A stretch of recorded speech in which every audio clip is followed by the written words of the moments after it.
ஒருமுறை திரிமூர்த்திகளில் ஒருவரான மகாவிஷ்ணு தனது சக்தியின் அடையாளமாக கருதப்படும் சுதர்சன சக்கரத்தை திருப்பி பார்க்க ஒரு சோதனையை திட்டமிட்டார்.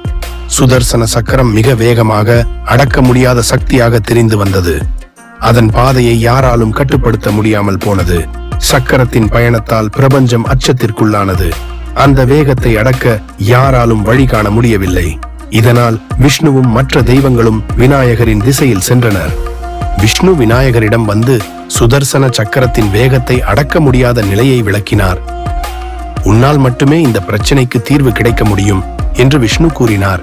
விநாயகர் சிரித்துக்கொண்டே, சக்கரத்தை அடக்க என்னுடைய மோதிரம் போதுமானது என்று கூறி தன்னுடைய மோதிரத்தை எடுத்து தரையில் வைக்கச் செய்தார். சுதர்சன சக்கரம் தனது வழியில் சென்று விநாயகரின் மோதிரத்தை மையமாக கொண்டு சுற்றி பலமுறை திரியத் தொடங்கியது. அதுவே தன்னுடைய சக்தியை அடக்க முடியாமல் மெல்ல மெல்ல அமைதியானது. சக்கரம் மோதிரத்தின் மீது பலமுறை சுற்றிய பிறகு விநாயகரை வணங்கி தன் வலிமையை அவரது கட்டுப்பாட்டிற்குள் ஒப்படைத்தது. இதனால் சுதர்சன சக்கரமே விநாயகரின் புத்தியும் பேராற்றலும் முன்னிலையில் தன்னை சின்னமாக கருதியது.